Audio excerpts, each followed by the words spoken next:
आपण सर्वजण राहुल भैया म्हणून संबोधित करतोय। मी त्याच्या पुढे एक पाऊल जाऊन असं सांगेन की आजपासून ते उद्याचे पीएन पाटील आहेत। त्यांच्या पाठीशी भक्कमपणे मोठे पीएन पाटील म्हणून राजेश भैया नेहमी त्यांच्या मागे खंबीरपणे त्यांची साथ देत आहेत। कार्यक्रमाला आवर्जून आलेल्या आमच्या बहिणी, इथं मोठ्या संख्येने आलेले सर्वच या तालुक्यातले, या मतदारसंघातले, या जिल्ह्यातले तरुण तरुणी, युथ काँग्रेसच्या वतीने हा कार्यक्रम घेण्यात येतोय ते सर्व तुमचे आयोजक, आणि आल्यापासून ह्या कार्यक्रमाचा जो मी उत्साह पाहतोय, जो जल्लोष आणि ज्या डोळ्यांमध्ये मला जे चित्र दिसतंय ते मात्र एकमेव चित्र आहे की उद्याच्या 24 मध्ये होऊ घातलेल्या विधानसभेच्या निवडणुकीनंतर ह्या मतदारसंघामधून निवडून येणारे उमेदवार राहुल भैया शिवाय दुसरं कोणी नाही। ही काळ्या दगडावरची पांढरी रेष हे लिहून घ्या। आ आ आई येस ब ब बदक क क कणीदार आ ख ख खमंग ग ग गोकुळ तू हा। सर्वप्रथम आपल्या सर्वांचेच लाडके लोकनेते पीएन पाटील साहेब यांना अभिवादन करतो। आपल्या सर्वांचेच लाडके आपले दुसरे लोकनेते आदरणीय विलासराव देशमुख साहेबांच्या स्मृतीला अभिवादन करतो। व्यासपीठावर माझ्या समवेत ज्यांच्यासाठी म्हणून आपण इथं एकत्रित झालेले आहोत, जो येणाऱ्या काळामध्ये ज्यांना आजपर्यंत आतापर्यंत आपण सर्वजण राहुल भैया म्हणून संबोधित करतोय, मी त्याच्या पुढे एक पाऊल जाऊन असं सांगेन की आजपासून ते उद्याचे पीएन पाटील आहेत। त्यांच्या पाठीशी भक्कमपणे मोठे पीएन पाटील म्हणून राजेश भैया नेहमी त्यांच्या मागे खंबीरपणे त्यांची साथ देत आहेत। कार्यक्रमाला आवर्जून आलेल्या आमच्या बहिणी, इथं मोठ्या संख्येने आलेले सर्वच या तालुक्यातले, या मतदारसंघातले, या जिल्ह्यातले तरुण तरुणी, युथ काँग्रेसच्या वतीने हा कार्यक्रम घेण्यात येतोय ते सर्व तुमचे आयोजक, आणि आल्यापासून ह्या कार्यक्रमाचा जो मी उत्साह पाहतोय, जो जल्लोष आणि ज्या डोळ्यांमध्ये मला जे चित्र दिसतंय ते मात्र एकमेव चित्र आहे की उद्याच्या 24 मध्ये होऊ घातलेल्या विधानसभेच्या निवडणुकीनंतर ह्या मतदारसंघामधून निवडून येणारे उमेदवार राहुल भैया शिवाय दुसरं कोणी नाही। ही काळ्या दगडावरची पांढरी रेष हे लिहून घ्या।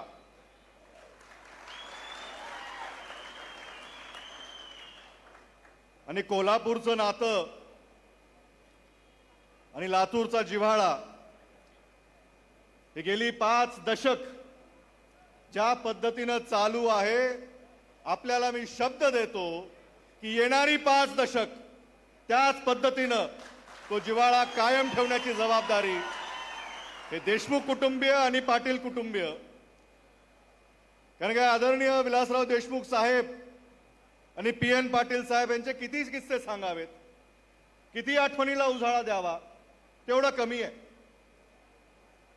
आम्ही अनेकदा ऐकलं इथंही प्रास्ताविकामध्ये आपल्या तरुण कार्यकर्त्यांनी अनेक आठवणींचा उजाळा इथं दिला. त्याच्यामुळे एक प्रामुख्याची आठवण त्यांनी सांगितली की पीएन साहेबांची आणि साहेबांची ही भेट त्यावेळेस आदरणीय भोसले साहेबांच्या घरी झाली होती.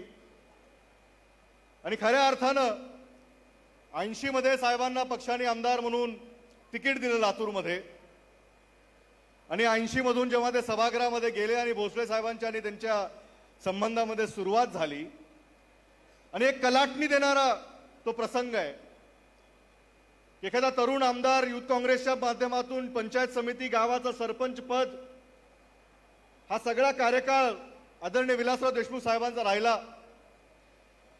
आणि त्यावेळेस एक तरुण सहकार्याला पक्षानं संधी दिली, मतदारसंघातून ते निवडून आले. आणि मग ह्या विधिमंडळामध्ये आल्यानंतर राज्यभरातल्या तरुण सहकाऱ्यांसोबत त्यांना काम करण्याची संधी मिळाली. आणि प्रामुख्यानं भोसले साहेबांचे जे शब्द असायचे की तुम्ही आता आमदार झालेला आहात, तुमच्या मतदारसंघाची जबाबदारी तुमच्यावर आहे. आणि असेच तरुण त्यावेळेस की आपल्या मतदारसंघामध्ये आपण नवीन काय करू शकतो, पश्चिम महाराष्ट्राकडून आपण काही नवं शिकू शकतो का. आणि त्यावेळेस भोसले साहेबांनी त्यांना सांगितलेलं किंवा एखादा दिलेला सल्ला की बघा तुमच्या भागामध्ये साखर कारखानदारी तुम्हाला उभी करता येईल का. आणि जणू काही ते वाक्य घेऊन साहेब जेव्हा लातूरला परत आले आणि हे त्यांच्या मनामधून जात नव्हतं की पश्चिम महाराष्ट्रामध्ये आल्यानंतर जी सुख समृद्धी आपण पाहतो, ऊसाचं पीक मोठ्या प्रमाणात इथं घेतलं जातं, आपली भौगोलिक परिस्थिती आमच्यापेक्षा फार चांगली आहे, मराठवाडा म्हणजे आमचा दुष्काळी भाग. आणि जेव्हा हा विचार साहेबांनी त्यांच्या सहकार्यासमोर मांडला तर जसं काही धास्तीच घेतली असावी की साहेब तुम्ही काय सांगताय, पश्चिम महाराष्ट्र कुठं, कोल्हापूर कुठं, सातारा कुठं, सांगली कुठं, त्या भागातली पीक परिस्थिती आणि आपल्या भागातली पाण्याची परिस्थिती फार वेगळी आहे. पण ते धाडस की एक चांगला सल्ला आपण आपल्या भागामध्ये काहीतरी करू शकतो. आणि त्या पद्धतीने आमच्या भागामध्ये साहेबांनी मांजरा सहकारी साखर कारखाना उभारणीचा जो संकल्प केला, 84ला उभारणीचा संकल्प झाला आणि 87ला पहिला गळीत हंगाम आम्ही पार पाडला. आणि आज मांजरा परिवाराच्या माध्यमातून आपल्या परिसरामध्ये एक चांगलं वातावरण, ऊस क्षेत्र वाढवण्याचं काम चांगल्या पद्धतीनं साहेबांनी, दिलीपराव देशमुख साहेबांनी, अमित भैयाने, आम्ही सर्वांनी आणि आमचे सर्व त्यावेळेचे सहकारी यांनी उभं केलं. तर खऱ्या अर्थाने याचं श्रेय कुठेतरी ह्या पश्चिम महाराष्ट्रातल्या ह्या विचाराला द्यावं लागेल. जर त्यांनी सुचवलंच नसतं तर एखाद्या वेळेस साहेबांनी ते पाऊल उचललंच नसतं. आणि तोच जिव्हाळा, आणि कोल्हापूरबद्दल तर काय सांगावं, फक्त पीएन पाटील साहेब असतील, आवळे साहेब असतील, बंटी पाटील साहेब असतील, हे सगळी नेते मंडळी तर आहेच. पण आम्हाला लातूरकरांना कोल्हापूरकरांनी खासदार देखील दिलेला आहे. 2009च्या निवडणुकीमध्ये जेव्हा ती सीट राखीव झाली त्यावेळेस आमच्याकडं, आमच्या समोर, साहेबांसमोर असं काही नाव येत नव्हतं की कुणाला आपण उमेदवारी द्यावी. तर त्यावेळेस इथल्या मंडळीनं सांगितलं हरकत नाही, आपण कोल्हापूरचे आवळे साहेब इथं आणून उभे करावेत आणि कोल्हापूरकरांकडून आपण खासदार देखील तिथं निवडून आला. आणि पीएन पाटील आणि साहेब हे संबंध, हे अतूट नातं, हा दोस्ताना याराना काही जरा आपण नाव देऊ शकतो. आणि शेवटच्या क्षणापर्यंत ह्या दोघांचं साम्य आज आपण पीएन पाटलांच्या पश्चात हा कार्यक्रम घेतोय. गेली 4-4.5 वर्ष विधिमंडळामध्ये प्रत्येक अधिवेशनामध्ये त्यांच्या समवेत बसण्यासाठी मला वेळ मिळाला, त्यांचे विचार ऐकण्यासाठी मला तिथं त्यांच्यासोबत वेळ घालवता आला. अनेक असे प्रसंग आम्हाला ते आठवायचे. ते आमचे सिनियर जरी असतील तर कधीही विधिमंडळामध्ये जर अमित भैया असतील किंवा मी असेल तर आवर्जून आमच्या बाजूला येऊन ते बसायचे. की त्यांनाही वाटायचं की साहेबांनंतर ही 2 पोरं काहीतरी चांगलं करू पाहतायत, त्यांच्या मागे मी उभं राहिलं पाहिजे. जरी माझी जागा सिनियर म्हणून पुढे असेल तर तरी ह्या तरुणांसोबत बसलं पाहिजे, त्यांना काहीतरी सांगितलं पाहिजे. त्यांच्या पश्चात, साहेबांच्या पश्चात आम्ही त्यांच्या मागे खंबीरपणे उभे आहोत हे पक्षालाही दाखवलं पाहिजे. आणि तो जिव्हाळा त्यांनी शेवटपर्यंत आमच्याशी तो निभवला. आणि आजही परवा जेव्हा राहुलने मला फोन केला की असा असा आम्हाला कार्यक्रम घ्यायचा आणि आपण त्या कार्यक्रमाला आलं पाहिजे, तुम्ही आम्हाला वेळ द्या, मी त्यांना सांगितलं तुम्ही कार्यक्रम घ्या, मी तिथं नक्की येणार. कारण की तो फोन राहुलचा नव्हता, तो फोन राजेशचा नव्हता, तो फोन माझ्यासाठी नेहमी PN पाटलांचाच असतो. आणि त्यांनी आदेश केले आणि आम्हाला इथं हजर व्हावं लागेल. आणि आज शब्द देतो की ह्याच्या पुढं कधीही तुम्हा दोघांना, आम्हा दोघा भावंडांकडून जे काही अपेक्षित असेल त्याच पद्धतीनं, जसं विलासराव देशमुख साहेब PN पाटलांचा शब्द खाली पडू देत नव्हते, येणाऱ्या काळामध्ये आम्ही तुम्हा भावंडाचा देखील शब्द खाली पडू देणार नाही.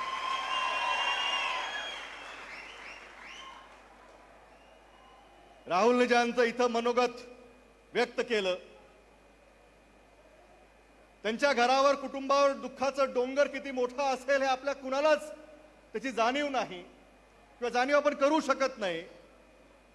पण हे सगळं दुःख बाजूला सारून जी माणसं PN साहेबांनी जोडली, जी माणसं PN साहेबांनी कमवली, त्यांच्यासाठी, त्यांच्या कुटुंबासाठी, त्यांच्या भविष्यासाठी आपलं सगळं दुःख बाजूला सारून हे व्यासपीठ आपण निवडलं, त्याबद्दल खऱ्या अर्थानं तुमचे मी आभार व्यक्त करतो. तुम्हाला या मतदारसंघासाठी काय करायचंय, PN साहेबांनी काय केलंय, एवढं जरी आपण सांगून फिरला तरी तुम्हाला लाखाच्या फरकानं हे मतदारसंघ निवडून देईल.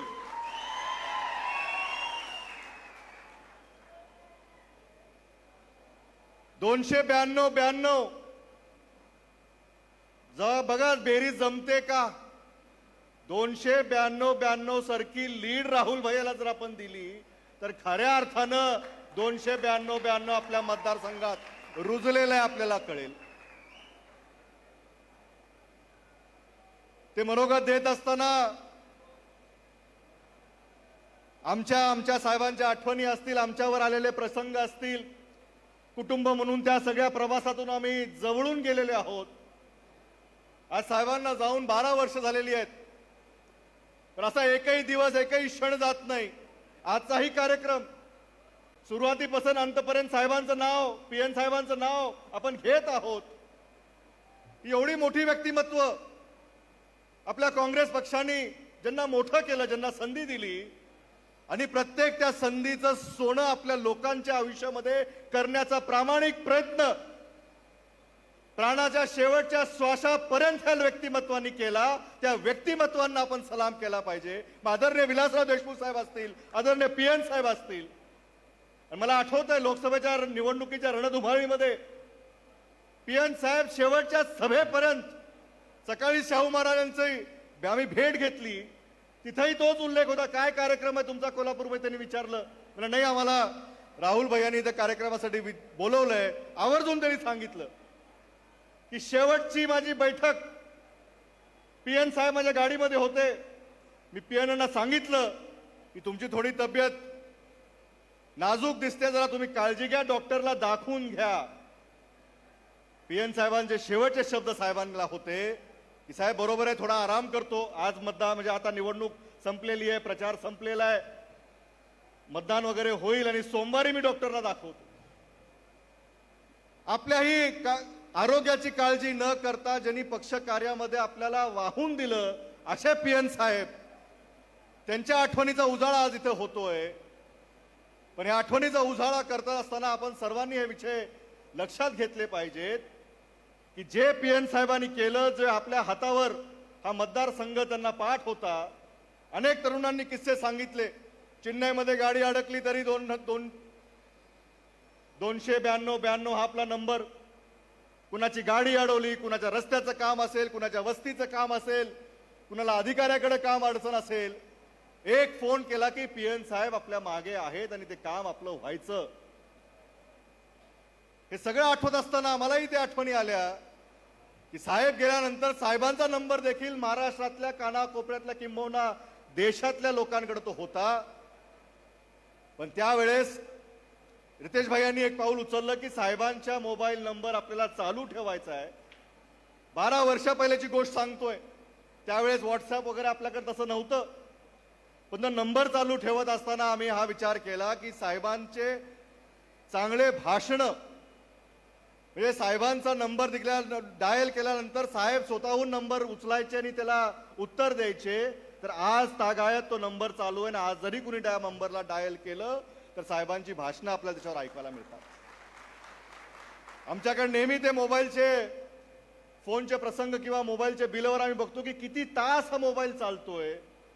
तर जवळपास दिवसाला गेली 12 वर्ष तो मोबाईल क्रमांक दिवसाला 7 तास तो चालतो. रेकॉर्डिंग जोपर्यंत संपत नाही तोपर्यंत लोक त्याला ऐकत असतात आणि ते मशीन रिसेट करावी लागते.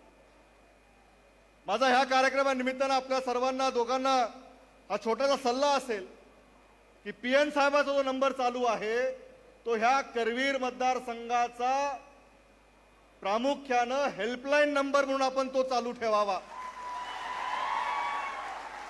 आज आपल्याकडे ती व्यवस्था आहे.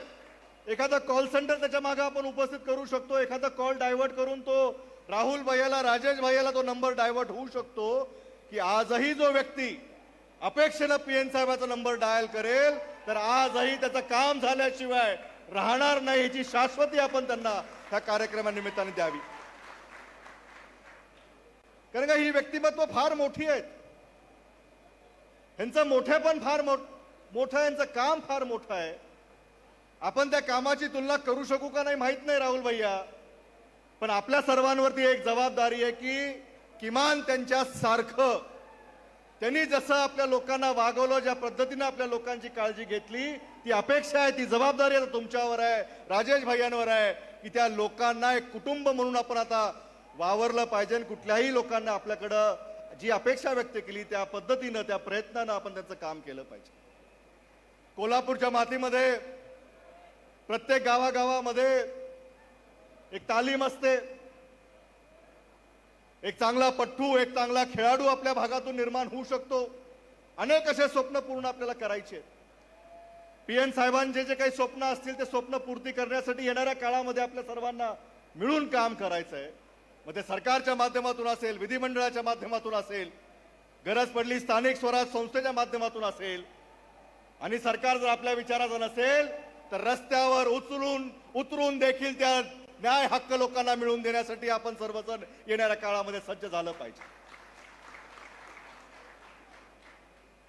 पण ही जबाबदारी या कुटुंबानं स्वीकारलेली आहे.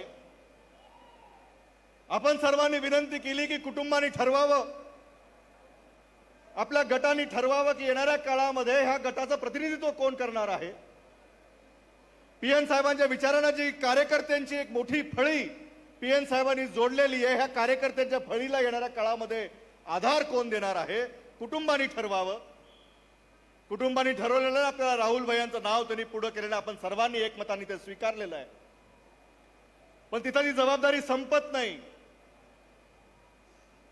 आपल्याला एक गडी मिळालेला आहे. ह्या गड्याला पीएन साहेबांसारखं वस्ताद जर करायचं असेल तर त्याच्या पाठीवर थाप मात्र तुमची असली पाहिजे. आपण आपली जबाबदारी पार पाडणार आहात का नाही ह्याच्यावरही आपल्याला विचार करावा लागेल. काय आपली जबाबदारी, आपल्या ह्या मतदारसंघातल्या लोकांची, ह्या तरुणाची जबाबदारी काय आहे. तर आपल्या हातावरच्या रेषांकडे बघून आपलं भाग्य काय आहे हे बघणं आपली जबाबदारी नाहीये. या काँग्रेसच्या पंजाकडे बघून आपल्या हाताच्या बोटानं राहुल भैयांच्या बेटीवर बटन दाबण्याची जबाबदारी तुमची आहे. जोपर्यंत तुम्ही ती जबाबदारी पार पाडणार नाही तोपर्यंत राहुल भैयाचं नेतृत्व विधिमंडळात पोहोचणार नाही.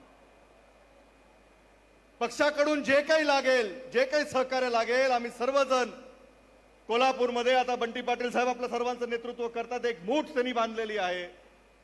कोल्हापूर जिल्हा हा भाजप मुक्त जिल्हा आहे, लक्षात ठेवा. आणि कोल्हापूरकरांचा नाद तर कुणी करूच नये. कारण का ज्यांनी कोल्हापूरकरांचा नाद केला तर कोल्हापूरमध्ये जे ठरतंय ना तेच महाराष्ट्रात घडतंय. मागच्या महानगरपालिकेच्या निवडणुकीमध्ये जेव्हा ती झाली होती, त्याला होऊन आता बराच काळ झाला, त्यावेळेस कोल्हापूरनं ठरवलं होतं आणि खऱ्या अर्थानं राज्यामध्ये महाविकास आघाडीचा उगम हा विचार कोल्हापूरकरांनी दिलाय, हाही लक्षात ठेवा. कारण का त्यावेळेची परिस्थिती आणि आजच्या राज्यातली परिस्थिती जास्त काही फरक नाहीये मित्रांनो. आपल्याला आपल्या न्याय हक्कासाठी लढणारं आपलं नेतृत्व आदरणीय राहुलजी गांधी, ज्यांनी भारत जोडो यात्रा सुरू केली, देश बांधण्याचं काम, लोकांना जोडण्याचं काम, प्रत्येक घटकाला त्याच्या मनामध्ये काय हे विचारण्याचं काम, त्याच्या घरामध्ये त्याच्या गावामध्ये जाऊन ज्यांच्यामध्ये ते धाडस होतं, खऱ्या अर्थानं हे गांधी कुटुंबाचंच धाडस आहे.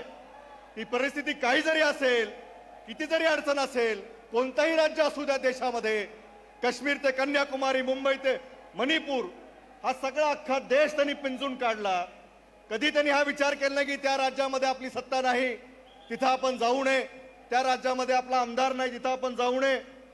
ते म्हणले हा देशाचा नागरिक ज्या न्याय हक्कासाठी त्रसलेला आहे ते विषय घेऊन मला पुढे जायचं आहे. आणि त्यांनी देश बांधण्याचं, देश जोडण्याचं काम केलं आणि ह्या लोकसभेमध्ये देखील आपल्याला यश आलं. ज्या छत्रपतींच्या नावानं, जे शाहू फुले आंबेडकरांच्या विचारानं, बाबासाहेब आंबेडकरांच्या संविधानानं जे देश बांधला गेला, जो देश गोवला गेला, जगाच्या पाठीवर भारताची ओळख निर्माण झाली, त्या घराण्यानं देखील जेव्हा लोकसभेमध्ये जाण्याचा विचार केला तर त्या घराण्याने देखील काँग्रेस पक्षाच्याच पंजाचा आधार घेऊन आपल्या मागे तो विचार उभा केला. ते देखील आपल्याला लोकांपर्यंत घेऊन जायचं. हा मोठा ताकद, ही मोठे आशीर्वाद राहुलभाई यांच्या मागे आपल्याला उभी करायची आहे. आणि फक्त ते पीएन साहेबांचे चिरंजीव आहेत म्हणून नाही, गेली 10 वर्ष ती आपली ह्या भागामध्ये लोकांची सेवा करतायत. युथ काँग्रेस असेल, प्रचाराच्या मोहीम असतील, आंदोलन असतील, जिल्हा परिषद मधलं काम असेल, सुतगिरणी मधलं काम असेल, अनेक अशा संस्था चालवण्याचा अनुभव त्यांच्याकडे आहे. राजेश भैया केडीसीसी मध्ये काम करतात. पीएन पाटलांची सुरुवात इथून झाली. म्हणजे सहकार क्षेत्रातून, लोकांच्या चळवळीतून तयार झालेले हे नेतृत्व आहे. आपण ह्या नेतृत्वाला अजून अधिक मोठं केलं पाहिजे. कामाचा अनुभव त्यांनी आपला सांगितलाय. काम करण्याची त्यांची पद्धत तुम्हाला जवळून माहिती आहे. पद्धत बघायची गरजच नाही, कारण का ज्यांच्या सोबत पीएन पाटलांचं नाव 7/12 जोडलेलं आहे तो व्यक्ती लोकांची सेवा केल्याशिवाय राहणार नाही, हा शब्द मी आपल्याला इथं देतो. एक सूर्य मावळला की दुसऱ्या सूर्याचा उदय होतो. पीएन पाटील आपल्या मागे आहेत, त्यांचा विचाराचा वारसा आपण पुढे घेऊन जाणार आहोत. ज्या पद्धतीने त्यांनी काम केलं, जे आदर्श आपल्या समोर उभे केलेत, तो आदर्श आपल्याला पुढे घेऊन जाण्याचं आपल्याला काम करायचं आहे. पण आपल्याला त्यासाठी एक व्यक्ती लागतो, त्यासाठी आपल्याला एक प्रतिनिधी लागतो की जो त्यांचं काम आपल्यासाठी पुढे घेऊन जाईल. आणि आजच्या कार्यक्रमामध्ये मला विश्वास आहे की करवीर आणि पन्हाळा जे या मतदारसंघातले 2 तालुके आहेत, त्या जनतेनं हा विचार केला असेल आणि तो आशीर्वाद राहुल भैया तुमच्या माध्यमातून त्यांना उद्याचे पीएन पाटील मिळालेले आहेत असं जर मी या कार्यक्रमानिमित्तानं म्हणलो तर वावगं ठरणार नाही. फार अशा अपेक्षा आहेत ह्या तरुणाच्या आपल्याकडून. आज प्रश्न उत्तर होत असताना तरुणांनी त्यांचे प्रश्न मांडले. फार अशा अपेक्षा आहेत तरुणांना. आपल्या राजकीय पटलावर जी व्यक्तिमत्व आपण निवडून पाठवतो, कारण महाराष्ट्राच्या राजकारणामध्ये अलीकडे जे काही भाजपच्या विचाराच्या लोकांनी पसरवलेलं आहे की एकमेकाला तोडून मोडून राजकारण करण्याची त्यांची जी मनस्थिती आहे, ती मनस्थिती आपल्याला रोखण्यासाठी काँग्रेसचा हा विचार आपल्याला पुढे न्यायचा आहे. महाविकास आघाडीला अजून मजबूत करायचं आहे. आणि येणाऱ्या काळामध्ये मला खात्री आहे की आजच्या ह्या कार्यक्रमाच्या निमित्तानं राजेश भैया असतील, राहुल भैया असतील, येणाऱ्या काळाच्या विधानसभेमध्ये आपल्याला पीएन पाटलांच्या जागेवर राहुल भैयाची निवड सगळ्यांच्या आशीर्वादाने आपल्याला तिथं करायची आहे. पक्षाकडून जे काही मदत लागेल, जे काही आपल्या नेतृत्वाकडून मदत लागणार असेल ती मदत, आणि आमचा जेव्हा जेव्हा आपल्याला विचार येईल, जिथं कुठं आम्ही आपल्या मदतीसाठी येऊ शकू, देशमुख कुटुंबियांनी पीएन पाटील कुटुंबियाचा जिव्हाळा गेली 4 दशक 5 दशक ज्या पद्धतीनं चालू आहे, येणाऱ्या काळात देखील तो तसाच असेल. अमित भैया असतील, मी असेल, आपण सर्वजण मिळून एक मूठ एक जिद्दीनं पुढे आपण सर्वांनी गेलं पाहिजे की जो विचार पक्षनिष्ठा, पक्षाचा विचार असेल, आणि अनेकांनी प्रयत्न केले काँग्रेस संपवायची, ते संपले, काँग्रेस मात्र संपली नाही. हा विचार आदरणीय विलासराव देशमुख साहेबांचा आहे. तो विचार आपल्याला पुढे घेऊन जायचा आहे. आणि त्यांनी जे शेवटी जे भाषण केलं होतं त्याचे वाक्य बघून मी आता इथं माझा भाषणाला विराम देणार आहे. आता ही सर्व जबाबदारी तुमची आहे आणि त्याच जिद्दीनं त्याच तयारीनं आपण कामाला लागताल. राहुल भैयाला विधानसभेमध्ये पाठवण्यासाठी यांच्या मागे तेवढेच आशीर्वाद उभे करताल जे आपण PN पाटील साहेबांच्या मागे नेहमी उभे केले. एवढा विश्वास ह्या कार्यक्रमानिमित्तानं व्यक्त करतो. आपण मला इथं बोलवलं, बोलण्याची संधी दिली त्याबद्दल आपल्या सर्वांचे मनापासून मी आभार व्यक्त करतो. येणाऱ्या काळामध्ये राहुल भैयाला PN साहेबांच्या जागेवर बघण्यासाठी आपण सर्वजण आपले डोळे टकून राहू. विधानसभा जेव्हा केव्हा लागतील हरकत नाही, त्यांना आपण सांगावं, मुद्दई लाख बुरा चाहे तो क्या होता है, मुद्दई लाख बुरा चाहे तो क्या होता है, वही होता है जो आदरणीय PN पाटील साहेब चाहते हैं. जय हिंद, जय महाराष्ट्र. अशाच नवनवीन अपडेट पाहण्यासाठी आमच्या कोल्हापुरी कारभार म्हणजेच KK न्यूज चॅनेलला सबस्क्राईब करा.